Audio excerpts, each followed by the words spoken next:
की न्यूज, खबरों का सारथी। नमस्कार, मैं हूं मनोज मानस। उत्तराखंड की खबरों में आपका स्वागत है। खबरों का रुख करेंगे उससे पहले देख लेते हैं इस वक्त की अहम हेडलाइंस। राज्यपाल गुरमीत सिंह से सीएम ने की शिष्टाचार भेंट। प्रदेश के विकास को गति देने के लिए समन्वय पर हुई चर्चा। गदरपुर विधायक अरविंद पांडे को मिले नोटिस के बाद विवाद। महापौर दीपक बाली ने पांडे की निष्ठा पर उठाए सवाल। गगन कंबोज ने बाली के खिलाफ खोला। देहरादून में जिला युवा आदान प्रदान कार्यक्रम का शुभारंभ 24 से 28 जनवरी तक चलेगा। कार्यक्रम उधम सिंह नगर के 37 युवा ले रहे भाग। सचिव आपदा प्रबंधन ने राज्य में बारिश की समीक्षा की। अधिकारियों को अलर्ट मोड पर रहने के निर्देश दिए।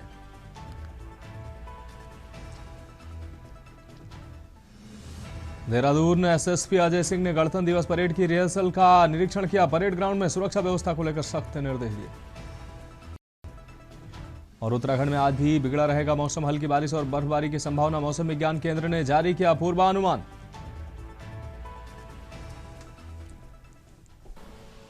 आप देख रहे हैं की न्यूज, खबरों का सारथी। और अब खबरें विस्तार। खबर से बुलेटिन की शुरुआत करेंगे। रुड़की के पिरान कलियर क्षेत्र के धनौरी गांव में एक जंगली हाथी ने ऐसा तांडव मचाया है कि बीते 94 घंटों से ग्रामीण दहशत के साए में जीने को मजबूर है। किसानों की महीनों की मेहनत पल भर में रौंद चुके हैं। ये आपको बता दें, रौंदी गई है। ये तस्वीरें रुड़की के पिरान कलियर क्षेत्र के धनौरी गांव की है, जहां पिछले 4 दिनों से एक विशालकाय जंगली हाथी ग्रामीणों के लिए आफत बना हुआ है। दिन हो या रात, जैसे ही हाथी खेतों की ओर बढ़ता है पूरे गांव में हड़कंप मच जाता है। लोग शोर मचाकर टॉर्च और ढोल नगाड़ों के सहारे उसे भगाने की कोशिश करते हैं, लेकिन हाथी एक खेत से निकलकर दूसरे खेत में जा छिपता है। हाथी ने किसानों की खड़ी फसल को रौंद डाला है। कहीं गन्ना तबाह है तो कहीं धान और गेहूं की फसल मिट्टी में मिल चुकी है। ग्रामीणों का कहना है कि महीनों की मेहनत कुछ ही घंटों में बर्बाद हो गई है। पीड़ित ग्रामीणों का कहना है कि उन्हें नींद तक नसीब नहीं हो पा रही है। हाथी ने पूरी फसल खराब कर दी है। हर वक्त डर बना रहता है कि कहीं जान माल का नुकसान ना हो जाए। वन विभाग की टीम आई है, लेकिन हाथी गांव छोड़ने को तैयार नहीं। हालात पर काबू पाने के लिए वन विभाग की टीम लगातार मौके पर डटी हुई है। हाथी को जंगल की ओर खदेड़ने के लिए गोली की गूंज और हवाई फायरिंग का सहारा लिया गया, लेकिन अब तक कोई ठोस सफलता नहीं मिल सकी है। भौगोलिक परिस्थितियां और हाथी का अड़ियल स्वभाव चुनौती बना हुआ है।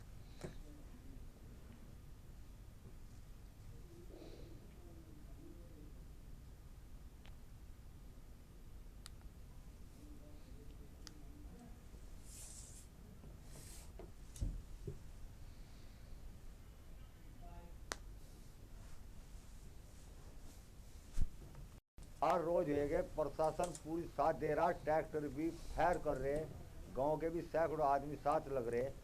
हत्ती थोड़ा लिख रहे एक सर फिर भाग कर वापस हो जा। 2 किलोमीटर उधर तक तो आते हैं तो 2 किलोमीटर इधर भाग गया हो और फिर वापस वहीं आ जा।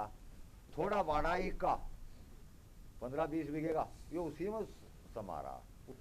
करीबन ये तो लगभग सारा ही नुकसान कर दिया। ट्रैक्टर भी निकल गया उसी में को, और खारा 2 दिन तो उसी में हो, और 10 दिन तो जो भागा फिर रहा है।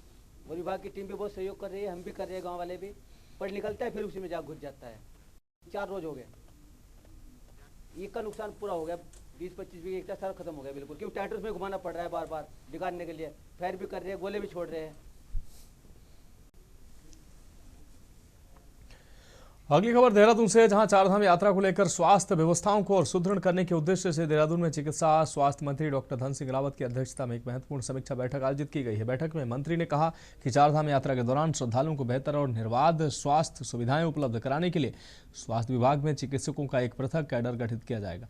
इसके लिए शीघ्र ही प्रस्ताव तैयार कर कैबिनेट में प्रस्तुत किया जाएगा। चिकित्सा स्वास्थ्य मंत्री ने कहा कि यात्रा मार्गों पर तैनात चिकित्सकों और स्वास्थ्य कर्मियों की उपलब्धता सुनिश्चित करना सरकार की प्राथमिकता है, ताकि आपात स्थिति में श्रद्धालुओं को तत्काल उपचार मिल सके। उन्होंने बांडधारी चिकित्सकों के लिए पीजी कोर्स की एक अलग अध्ययन नीति तैयार करने के निर्देश भी दिए हैं, जिससे युवा चिकित्सकों को आगे भी पढ़ाई और सेवा के बीच संतुलन बनाया जा सके। इसके साथ ही मंत्री डॉक्टर रावत ने स्वास्थ्य विभाग के अधिकारियों को निर्देश दिए हैं कि 10 फरवरी तक चिकित्सा अधिकारियों की विभागीय पदोन्नति समिति की प्रक्रिया पूरी कर पदोन्नति सुनिश्चित की जाए। उन्होंने सभी स्वास्थ्य इकाइयों में बायोमेट्रिक उपस्थित प्रणाली को सख्ती से लागू करने, अस्पतालों में साफ सफाई बनाए रखने और मरीजों को बेहतर उपचार उपलब्ध कराने पर जोर दिया।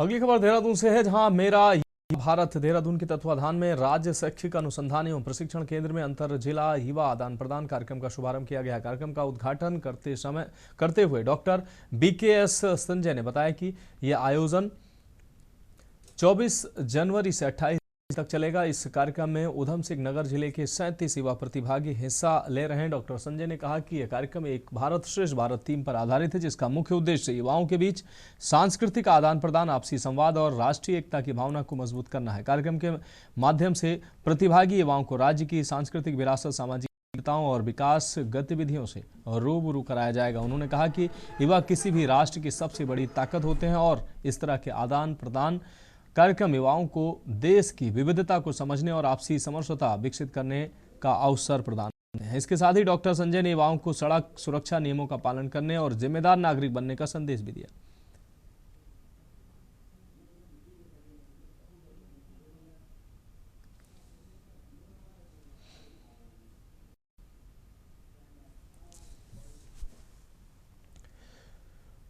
अगली खबर काशीपुर से, जहां उत्तराखंड भाजपा में अनुशासन की मर्यादाएं उस वक्त तार-तार हो गई जब गदरपुर विधायक और पूर्व मंत्री अरविंद पांडे को मिले अतिक्रमण नोटिस ने पार्टी के भीतर छिपे अंतर विरोधों का ज्वालामुखी विस्फोट कर दिया, जिसके बाद काशीपुर से लेकर गदरपुर तक सियासत के गलियारे में अपनों के ही जुबानी हमलों से दहक उठे हैं। इस सियासी घमासान में काशीपुर के महापौर दीपक बाली ने मोर्चा संभालते हुए सीधे अरविंद पांडे की भाजपा के प्रति निष्ठा और वफादारी को ही कटघरे में खड़ा कर दिया। लेकिन इस विवाद ने तब और भी नाटकीय मोड़ ले लिया जब पूर्व विधायक प्रत्याशी गगन कंबोज ने महापौर बाली के खिलाफ ही ताल ठोक दी और उनके आरोपों का जवाब बड़े ही विस्फोटक अंदाज में देते हुए खुद की गलतियों को पाप करार दिया। कंबोज ने न केवल दीपक बाली की पिछली जीत की शुचिता पर सवाल उठाए, बल्कि उन्हें सार्वजनिक रूप से कसम खाकर अपनी जीत का सच बताने की चुनौती दे डाली।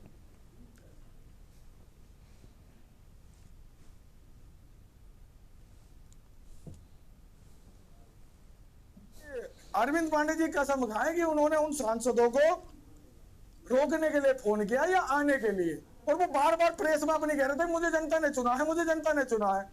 तो मैंने उसी चीज के लिए कहा कि मान्यवर क्या आपको वाकई में जनता ने चुना है? मान्यवर क्या आपको वाकई में जनता ने चुना है? कसम खा के बता दो यार, जनता नहीं चुना है। मैं तो रहा हूँ ना, मैं तो कह रहा हूँ वाकई में जनता ने चुना है क्या? मैं फिर वही कह रहा हूँ, वाकई में जनता बिल्कुल नहीं, बिल्कुल नहीं, बिल्कुल भी नहीं। लेकिन किसी भी पीड़ित परिवार की आवाज कोई अगर उठाएगा, कल को अगर गगन कामोज के परिवार पर यह विपदा आ जाए, षड्यंत्रों के तहत अगर गगन कामोज के खिलाफ अगर चीजें होने लगे और कल को अरविंद पांडे गगन कामोज की आवाज उठाए, तो क्या कोई नहीं बचेगा? अगली खबर देहरादून से है, जहां समान नागरिक संहिता UCC की पहली वर्षगांठ के अवसर पर जिले भर के शासकीय एवं अशासकीय विद्यालयों में कई शैक्षणिक और रचनात्मक प्रतियोगिताओं का आयोजन किया गया है। इस अवसर पर विद्यार्थियों में खासा उत्साह देखने को मिला। मुख्य शिक्षा अधिकारी VK दौड़ियाल ने जानकारी देते हुए बताया कि UCC के वर्षगांठ को जन जागरूकता और शैक्षणिक सहभागिता से जोड़ते हुए विद्यालय स्तर पर वाद विवाद, चित्रकला एवं निबंध लेखन प्रतियोगिताएं कराई गई। इन प्रतियोगिताओं में बड़ी संख्या में छात्रों ने भाग लिया और अपनी रचनात्मकता एवं वैचारिक क्षमता का प्रदर्शन किया है।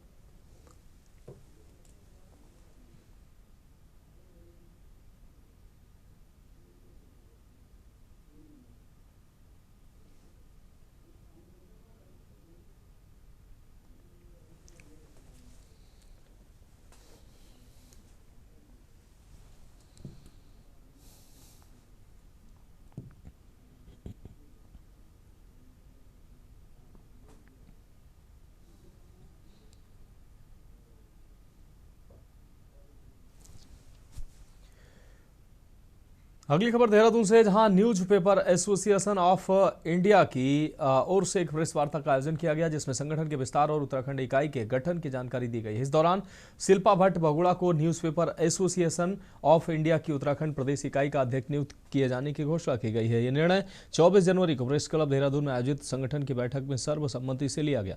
प्रेस वार्ता के दौरान नवनियुक्त प्रदेश अध्यक्ष शिल्पा भट्ट बहुगुणा ने कहा कि वे पत्रकारों के अधिकारों, सुरक्षा और हितों के संरक्षण के लिए पूरी प्रतिबद्धता के साथ कार्य करेंगे। उन्होंने संगठन को जमीनी स्तर तक मजबूत करने और पत्रकारों की समस्याओं को प्राथमिकता से उठाने की बात कही। इस मौके पर NAI के महासचिव विपिन गौर ने उत्तराखंड संगठन की सक्रिय भूमिका को रेखांकित किया।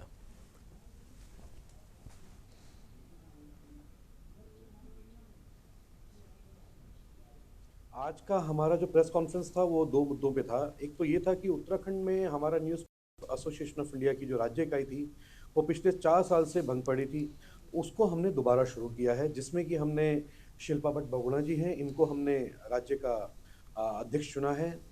और जो एक्टिविटीज़ हम लोग चाह रहे थे पत्रकार के लिए, हमने पहले भी सीएम साहब को एक पत्र दिया था जिस पे कोई काम नहीं हुआ है, जिसमें मुख्य बातें थी पत्रकारों की पेंशन स्कीम, जो डिजिटल मीडिया के पत्रकार हैं उनका एक्रेडिटेशन को होना, जो डिजिटल मीडिया है या छोटे समाचार पत्र हैं उनको डायरेक्ट मंत्रालयों से एडवर्टीजमेंट के लिए, पत्रकारों के लिए हेल्थ इंश्योरेंस, पत्रकारों के लिए जीवन सुरक्षा चक्र कम से कम 20 लाख रुपए का राज्य सरकार की तरफ से हो। तो ये सब मुद्दे थे हमारे, जिनको लेके हमने प्रेस कॉन्फ्रेंस करी थी। और हम चाहते हैं कि उत्तराखंड के पत्रकारों को भी वो सब लाभ मिले जो दूसरे राज्य के पत्रकारों को मिलते। बढ़ेंगे अगली खबर की ओर। खबर उधम सिंह नगर से है, जहां जसपुर क्षेत्र में कैबिनेट मंत्री गणेश जोशी का भाजपा पदाधिकारियों व कार्यकर्ताओं ने भव्य स्वागत किया। मंत्री जोशी ने पार्टी कार्यालय में कार्यकर्ताओं से संवाद करते हुए केंद्र और राज्य सरकार की जन कल्याणकारी योजनाओं को जन जन तक पहुंचाने का आह्वान किया। उन्होंने कार्यकर्ताओं की समस्याएं सुनी और शीघ्र समाधान का भरोसा दिलाया। इस दौरान किसानों को धान का उचित मूल्य दिलाने संबंधित ज्ञापन भी सौंपा गया।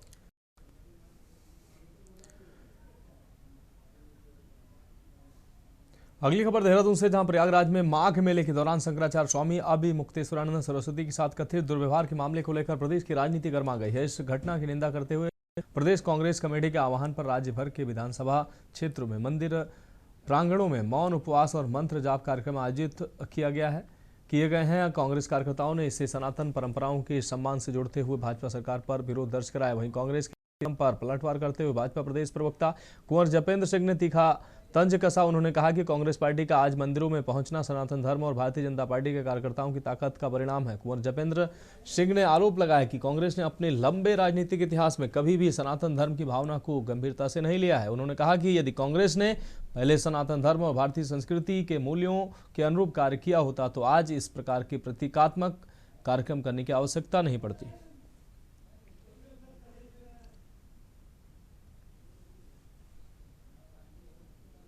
जनता पार्टी के कार्यकर्ताओं और सनातन की ही ताकत का नतीजा है कि आज भारतीय राष्ट्रीय कांग्रेस मंदिरों की चौखट में जाकर माथा टेकने और नाक रगड़ने के लिए मजबूर हो गई। तो ठीक है, अगर ये काम आपने पहले किए होते, इस तरह से धर्म कर्म और सनातन के साथ आप लोगों ने पहले ईमानदारी दिखाई हुई होती तो आज आपका ये हश्र ना होता। बढ़ेंगे अगली खबर की ओर। खबर देहरादून है, जहां प्रदेश में बीते दिनों हुए विभिन्न प्रकरणों को लेकर विपक्ष लगातार सरकार को घेर रहा है। इसी बीच सत्ता पक्ष भारतीय जनता पार्टी पर भी अनुशासन और संगठनात्मक कार्य प्रणाली को लेकर सवाल उठाए जा रहे हैं। इस पर प्रतिक्रिया देते हुए भाजपा की प्रदेश महामंत्री दीप्ति रावत भारद्वाज ने स्पष्ट कहा कि भारतीय जनता पार्टी हमेशा से अनुशासन का पालन करने वाली पार्टी रही है।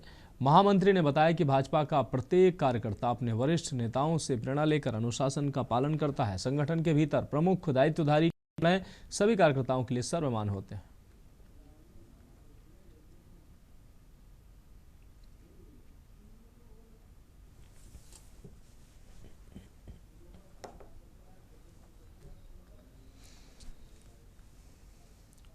बहुत अनुशासन में रहने वाली पार्टी है भारतीय जनता पार्टी। भारतीय जनता पार्टी का कार्यकर्ता जो है वो मैं कहूँगी कि सबसे ज़्यादा अनुशासित कार्यकर्ता है तो वो भारतीय जनता पार्टी का है। और कार्यकर्ता भी अपने नेताओं को देखकर ही अनुशासन में रहता है। अभी हमने देखा कि प्रधानमंत्री जी का जो आपने अभिभाषण सुना होगा, भाषण उनका सुना हमने, कि जैसे उन्होंने अभी नितिन नवीन जी के होने पे, राष्ट्रीय अध्यक्ष नियुक्त होने पर उन्होंने कहा कि अब संगठन में नितिन जी ही मेरे बॉस भी हैं, मेरे भी बॉस वही हैं। तो देखिए ये किस प्रकार का मैसेज है, ये इसी प्रकार का मैसेज है कि जो भी व्यक्ति किसी दायित्व पे है, किसी प्रमुख दायित्व पे है, वो हम सब के लिए सर्वमान्य है, उनका निर्णय, और वो हमारे अब चीफ हैं, हमारे हेड हैं, हम जो भी उनको समझे वो हमारे अध्यक्ष हैं। खबर देहरादून से है, जहां राज्य आपदा प्रबंधन विभाग ने राज्य में हाल ही में हुई बारिश और बर्फबारी से उत्पन्न परिस्थितियों की समीक्षा की है। इस दौरान सचिव आपदा प्रबंधन ने अधिकारियों को 24/7 अलर्ट मोड पर रहने के निर्देश दिए हैं। सचिव ने कहा कि जन सुविधाओं को प्राथमिकता देते हुए सभी आवश्यक व्यवस्थाओं को जल्द से जल्द सुचारू किया जाए। उन्होंने स्पष्ट किया कि बर्फबारी और बारिश से प्रभावित मार्गों को प्राथमिकता के आधार पर खुलवाना सुनिश्चित किया जाए ताकि नागरिकों और यात्रियों को किसी प्रकार की असुविधा न हो।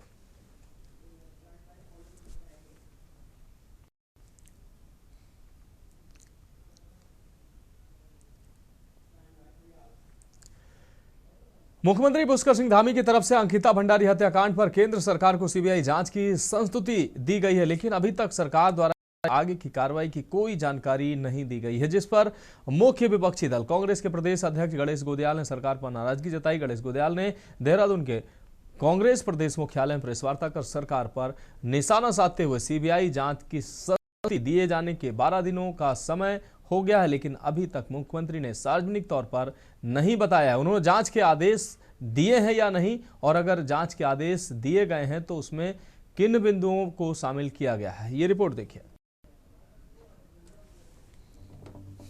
उत्तराखंड में सर्द मौसम के साथ राजनीति के आरोप प्रत्यारोप से माहौल बेहद गर्म है। शुक्रवार को कांग्रेस के प्रदेश अध्यक्ष गणेश गोदियाल ने अंकिता भंडारी हत्याकांड में सीबीआई जांच के सवाल उठाए। उन्होंने आरोप लगाया है कि अंकिता भंडारी हत्याकांड में लगातार प्रदेश सरकार और खुद मुख्यमंत्री जांच को भटकाने का काम कर रहे हैं। गणेश गोदियाल का कहना है कि कांग्रेस का ये आरोप आज भी स्टैंड करता है। गणेश गोदियाल का आरोप है कि अंकिता भंडारी हत्याकांड मामले पर जनता के आक्रोश को देखते हुए सरकार ने आनन फानन में सीबीआई जांच की आधी अधूरी घोषणा तो कर दी, लेकिन इस घोषणा का हश्र भी पेपर लीक मामले में सीबीआई जांच की घोषणा जैसा हो रहा है।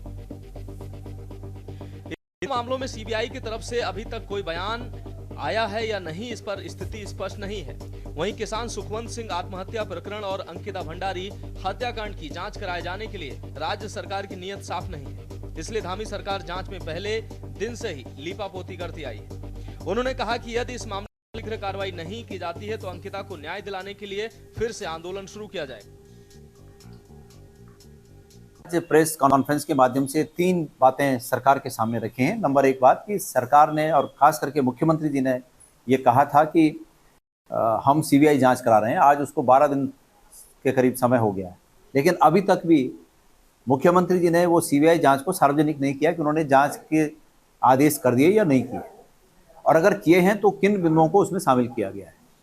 तो चूंकि असमंजस की स्थिति है, और मैं जानता हूँ इस बात को कि मुख्यमंत्री जी जानबूझकर इस जांच को असमंजस में फंसाना चाह रहे हैं, क्योंकि अंततोगत्वा वो अपराधियों को बचाने की कोशिश में लगे हैं। तो इसलिए मैंने पूछा है कि सरकार इसकी प्रगति के बारे में। मैंने ये भी कहा है कि पुलिस महानिदेशक, जब हम सुखवंत सिंह आत्महत्या मामले में उनसे मिले और हमने उनसे कहा था कि बड़े अधिकारियों को क्यों बख्शा जा रहा है, तो उस समय उन्होंने कहा था कि उन्होंने एक प्राइमरी जाँच कमेटी बनाई है और वो 7 दिन में रिपोर्ट देगी, उसके आधार पर वो कार्रवाई करेंगे। कहने के लिए करने के लिए कुछ बचा ही नहीं है, और ऐसी भ्रमित स्थिति में कांग्रेस के नेताओं को या कांग्रेस जनों को आवाज ही नहीं होता कि वो कह रहे हैं, किस मुद्दे के ऊपर बात कर रहे हैं और उनका कहने का मकसद क्या है। और वहीं दूसरी ओर भारतीय जनता पार्टी की सरकार निरंतर प्रदेश के अंदर अपने कार्यों को आगे बढ़ाती चली जा रही है।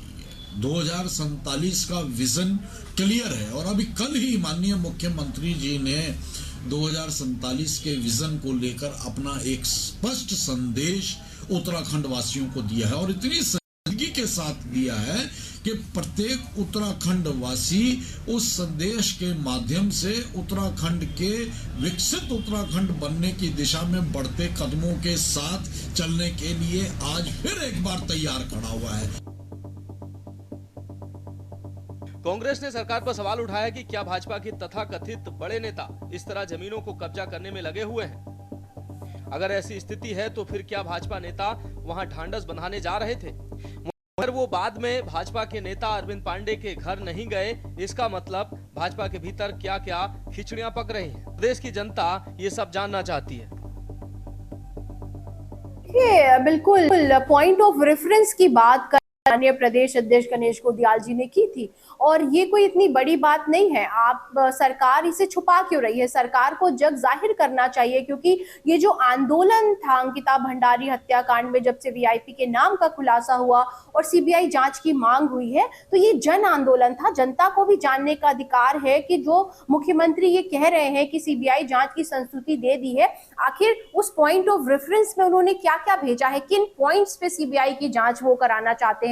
तो सरकार इसको सार्वजनिक नहीं कर रही है, यही जो है संदेह के घेरे में सरकार के निर्णय को लाने का कार्य कर रहा है। क्रांति दल ने पहले भी सरकार का इस प्रकार से विरोध किया था कि जो सरकार की वर्तमान नीतियां हैं उस हिसाब से प्रदेश में कानून व्यवस्था पूरी चकनाचूर हो गई है। न्याय व्यवस्था उनके हिसाब से बदली जा रही है, बदलाव किया जा रहा है, जिससे पूरी जनता क्षुब्ध है। अभी देखने में आ रहा है कि जहां एक तरफ उधम सिंह नगर में किसान की हत्या के बाद जब उसने सारे आरोपियों का नाम अपने उसको बोलते हैं कि सोसाइटी में उसने दिया है, उस पर भी अगर एक्शन नहीं लिया गया है, बचाव किया जा रहा है, तो ये बहुत शर्मनाक है। और सरकार बचाव कर रही है, ये उससे भी और शर्मनाक बात है। एक बात तो तय हो चुकी है कि माननीय पुष्कर सिंह धामी जी ने कांग्रेस के हाथ में जो मुद्दे रहते हैं उनको कहीं खत्म कर दिया है और मुद्दा विहीन कांग्रेस हो चुकी है। कोई मुद्दे कांग्रेस के पास नहीं बचे हैं। केवल एक अंकिता बहन के मुद्दों को लेकर के कांग्रेस केवल यहाँ पर राजनीति कर रही है। कांग्रेस के पास और कोई मुद्दे ही नहीं है। जनहित की बात करते नहीं है, नीतियों की बात करते हैं, क्या लेकर के 2027 में जनता के बीच में जाने वाला है, इस पर चर्चा नहीं करती कांग्रेस। लेकिन केवल और केवल अंकिता बहन के नाम को लेकर के राजनीति करती है।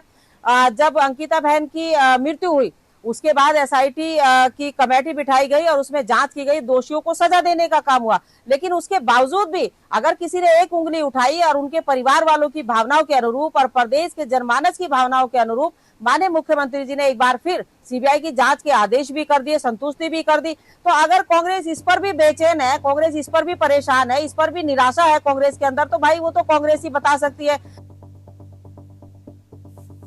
प्रदेश में 2027 में होने जा रहे विधानसभा चुनाव से पहले विपक्षी दल अब सरकार पर कानून व्यवस्था और जन मुद्दों को लेकर सत्ता दल भाजपा को अभी से घेरने में जुट गए हैं। विपक्ष को लगता है कि ये मुद्दे आने वाले समय में जीत के लिए रामबाण साबित हो सकते हैं। वहीं भाजपा भी अपनी रणनीति तय करने में जुटी है, लेकिन कहीं ना कहीं ये विपक्ष के सवाल भाजपा को घेरे हैं। पार्टी में भले सब कुछ ठीक कहने का दावा करने वाली सत्तारूढ़ भाजपा पार्टी कहीं ना कहीं इन विपक्ष के सवालों से जरूर घिरी दिखाई दे रही है। ऐसे में क्या विपक्ष अपनी अपनाई रणनीति से भाजपा को इस दंगल में चित्त कर पाएगा, ये देखने वाली बात होगी। Uttarakhand desk report.